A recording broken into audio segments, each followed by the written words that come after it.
সালমান আল ফারিসি রাদিয়াল্লাহু আনহু উনি আরব মানুষ ছিলেন না, নন আরব ছিলেন, পার্সিয়ান, ফার্সিতে কথা বলতেন, মানে ইরান থেকে এসেছিলেন। উনি প্রথমে অগ্নি উপাসক ছিলেন। কি ছিলেন? অর্থাৎ ওই যে জরাথুস্ত যারা আগুন দেখলে এরা পূজা করে, আগুনের পূজা যারা করে, জরাস্ট্রেনিয়ান, এই ধর্মে বিশ্বাসী ছিলেন। আগুনের পূজা করতেন ইরানে। তিনিও আগুনের পূজা করে, তার বাবাও আগুনের পূজা করে।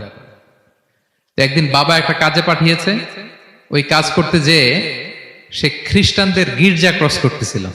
ছোট মানুষ গির্জা ক্রস করতে যেয়ে দেখে খ্রিস্টানরা কেমন যেন আলাদা ইবাদত করে, নামাজ পড়ে। এটা দেখে খুব ভালো লাগছে, তার খুব ভালো লাগছে। বাড়িতে এসে বাবারে বলে, বাবা আমি দেখলাম যে খ্রিস্টানরা তাদের চার্চে গির্জায় নামাজ পড়ে, এটা তো অনেক সুন্দর, আমরা যে আগুনের সামনে যা করি এটার চেয়ে ওইটা সুন্দর। বাবা বলে, খাইছে, ছেলে তো আমার শেষ হয়ে যাবে। তো বলতেছে, না না বাবা, আমরা যে আগুনের উপাসনা করি এটাই ভালো। উনি বলেন, না, আমি অনেক চিন্তা করেছি, ওরা যেভাবে গডের কাছে চায় ওইটা শ্রেষ্ঠ। বাবার সাথে ছেলের, সালমানের অনেক তর্ক বিতর্ক। পরে বাবা ভাবলেন, যদি ওকে না আটকাই তাইলে প্রভাবিত হয়ে সে খ্রিস্টান হয়ে যেতে পারে। তো ঝগড়া তর্ক বিতর্ক শেষে তার পিতা তাকে শেকলবন্দি করলো। কি করলো? পায়ে শেকল লাগায় রাখছে। কিন্তু ছেলে তো মনে মনে খ্রিস্ট ধর্মের প্রতি আকৃষ্ট হয়ে গেছে। তো ওই খ্রিস্টানরা তার সাথে লুকিয়ে যোগাযোগ করত। সালমান ওই খ্রিস্টানদেরকে বলল যে, তোমাদের খ্রিস্টান ধর্মের উৎপত্তি কোথায়? বলে, সিরিয়াতে। বলতেছে, এখান থেকে কোনো কাফেলা সিরিয়া যাবে নাকি? বলতেছে, হ্যাঁ, মিশনারি ওয়ার্কে একটা কাফেলা আসছে, যাবে। বলতেছে, যেদিন যাবে আমাকে বলবে। তো যেদিন যাবে তাকে এসে বলা হয়েছে তার বাবা নাই, সে শিকল ভেঙে, শিকল সহ কাফেলার সাথে যে জড়িত হয়েছে। দেখেন বিশ্বাস, আদর্শ মানুষকে কিভাবে উজ্জীবিত করে। উনি চলে গেলেন সিরিয়াতে। সিরিয়াতে যে এক পাদ্রির হাতে বায়াত হলেন, কিন্তু এই পাদ্রিটা ছিল ভণ্ড। সে খ্রিস্টানদের দান সদকা নিয়ে গরিবদের না দিয়ে নিজেই খেয়ে ফেলতো। তো বেচারা পড়লো বিপদে, যে হায় রে, এত সুন্দর ধর্ম রে কারাপ্টেড করতেছে সে।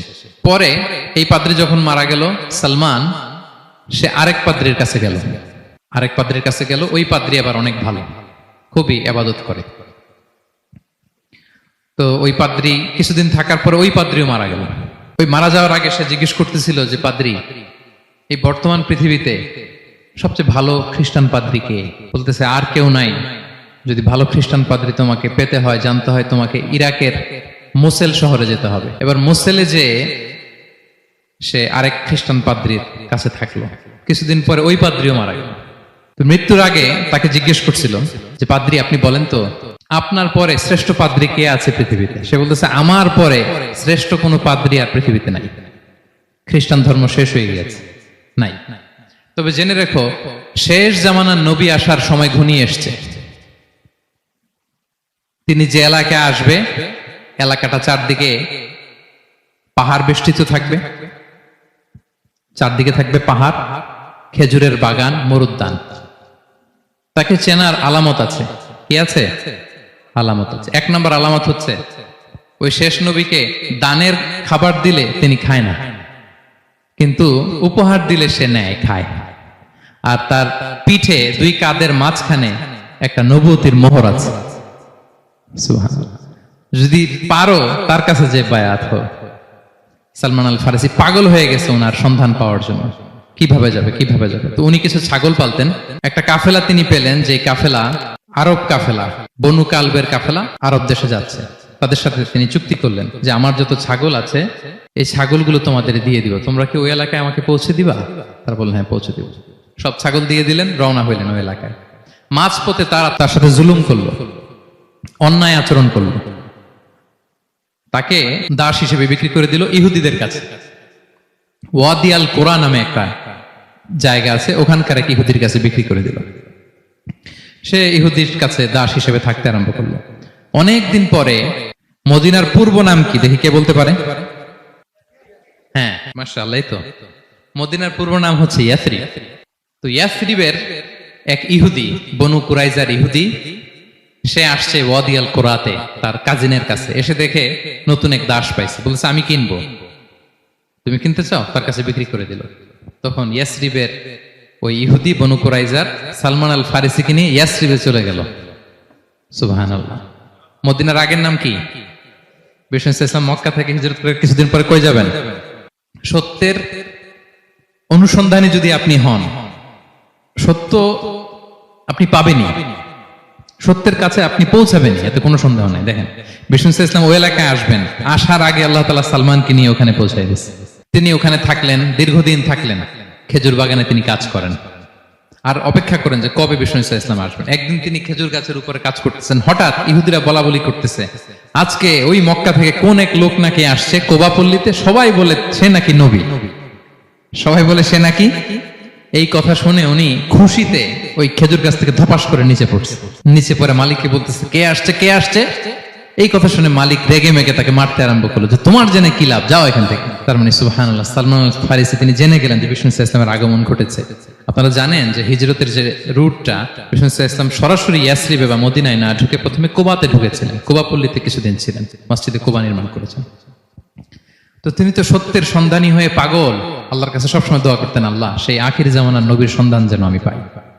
সালমান আল ফারিসি রাদিয়াল্লাহু তাআলা আনহু ওই যে তার পাদ্রীর শিখিয়ে দেয়া যে আলামত তিনি দেখলেন, ঠিকই তো ইয়াসরিবের দুই দিকে হাররা আছে, মানে পাহাড় বেষ্টিত, আবার খেজুরের বাগান আছে। এবার তিনটা যে আলামত দিয়েছিল ওই আলামত চেক করার জন্য কিছু খেজুর নিয়ে কুবায় চলে গেলেন। কুবায় যেয়ে দেখেন বিষ্ণু ইসলাম সাহাবাদের নিয়ে বসা। তো তিনি বিষ্ণু ইসলামের সাথে পরিচিত হয়ে বললেন এই যে কিছু সাদাকার খেজুর আমি আপনার জন্য এনেছি, নেন। বিষ্ণু ইসলাম বললেন ওই যে ওদেরকে দাও, ওই যে গরিব সাহাবারা ওদেরকে দাও। বিষ্ণু ইসলাম খেলেন না, সে মনে মনে বলতেছে এই তো একটা পেয়ে গেছে, একটা পেয়ে গেছে। উনি কিন্তু খায় নাই, ধরেও নাই, বলতেছে যে ওদেরকে দাও। দিল, সাহাবারা খেল। এরপর বিষ্ণু ইসলাম কুবা থেকে মদিনায় চলে গেলেন, তখনও মদিনার নাম হয়নি, ইয়াসরিবে গেলেন। এবার কিছুদিন পরে আরো কিছু খেজুর নিয়ে সালমান রাদিয়াল্লাহু তাআলা আনহু বিষ্ণু ইসলামের কাছে গেলেন। এবার যে বললেন কিছু খেজুর আমি উপহার হিসেবে আপনার জন্য এনেছি, আপনি কি গ্রহণ করবেন? বিষ্ণু ইসলাম বললেন অবশ্যই গ্রহণ করবো। বলেই তিনি একটা নিয়ে খেতে শুরু করলেন, খেলেন এবং বিতরণ করলেন। মহা খুশি, এই তো পেয়ে গেছি দুইটা সাদাকার খেজুর, বলেছি ধরেও নাই, খায় নাই। যখনই বললাম উপহার খেয়েছে। এবার বাকি রইল কয়টা? সেটা কি? নবুয়তের সিলমোহর, দ্য সিল অফ প্রফেসি। এটা তো দেখা এত সহজ না, যদি এদিকে থাকে, জামা পরে থাকলে দেখা যাবে। তো এটার জন্য প্রায় যায়, কিন্তু ব্যাটে বলে হয় না, ট্রাই করে কিন্তু দেখা যায় না। একদিন তিনি গেলেন এবং এটার জন্য তো পিছে পিছে থাকতে হবে, কি বলেন? কথা নেই বার্তা নেই, হুট করে পিছু পিছু ঘোরা যায় নাকি কারো? একদিন একটা উপলক্ষ তৈরি হলো, সেটা কি? বিষ্ণু ইসলাম এক সাহাবী মারা গেলেন বাকিউল গারকাদে, মানে যেটাকে আমরা জান্নাতুল বাকি বলি, ওই কবরস্থানে ওই লাশ নিয়ে যাচ্ছে, সবার সাথে সাথে বিষ্ণু ইসলামও যাচ্ছে। তো এখন তো একটা সুযোগ, পিছনে পিছনে যাওয়া যায়, কি বলেন?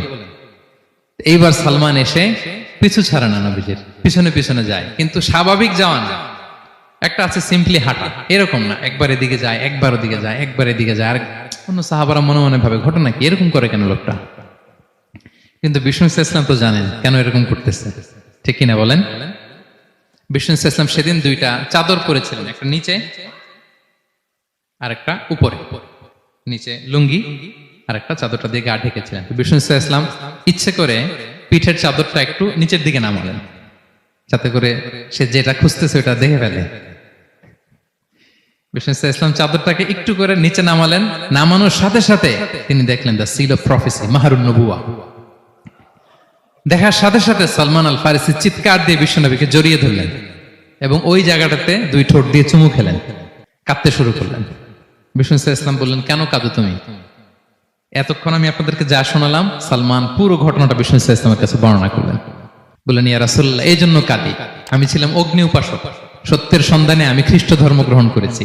3 খ্রিস্টান পাদ্রী শেষ করে সর্বশেষ যে ভালো পাদ্রীটা, উনি বলছে যে উনি মরার পরে আর কেউ ভালো পাদ্রী নাই, আখির জামার পায়গাম্বার আগমনের সময় এসেছে।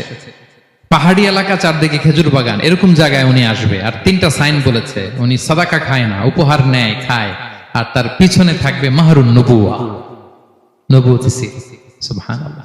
বিষ্ণু ইসলাম খুশি হলেন, তাকে শাহাদা পড়ালেন এবং বললেন যে তোমার এই দাসত্ব থেকে মুক্তির জন্য কি লাগবে? সে বলে যে আমার চুক্তি হয়েছে 300 খেজুর গাছ লাগবে। কয়শো? বিষ্ণু ইসলাম বললেন কে আছো তোমাদের ভাইকে সাহায্য করবা? কেউ 20টা, কেউ 30টা, কেউ 40টা। সব সাহাবারা ডোনেট করে 300 খেজুর দিয়ে দিলেন, খেজুরের গাছ হয়ে গেল। আর 40 গ্রাম স্বর্ণ, এটাও দিতে হবে। তো কোন এক যুদ্ধে বিষ্ণু ইসলাম একটা ছোট্ট স্বর্ণের টুকরে পেয়েছিলেন, বললেন যাও এটা নিয়ে ওজন দাও, ওজন দিলে দেখবা হয়ে গেছে। ওইটা নিয়ে ওজন দেয়া হলো, দেখা গেল মুহূর্তে একেবারে সমানে সমানে 40 গ্রাম হয়ে গেছে। সালমান আল ফারিসি রাদিয়াল্লাহু তাআলা আনহু তারপর থেকে মৃত্যুর আগ পর্যন্ত বিষ্ণু ইসলামের সাথে ছিলেন, সবগুলো যুদ্ধে অংশগ্রহণ করেছেন।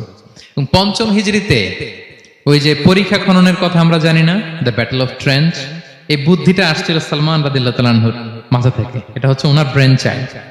কারণ আরব দেশে এরকম পরীক্ষা খনন করার ট্রেডিশনই ছিল না। উনি তো আরব দেশের না, আসছে পারস্য থেকে। ওনার এই বুদ্ধি পরামর্শ নিয়ে বিষ্ণু ইসলাম 5ম হিজরিতে পুরো মদিনার চারদিকে খনন করে এই পরীক্ষা করেছিলেন। Be a part of our vision. Do listen and share the khair.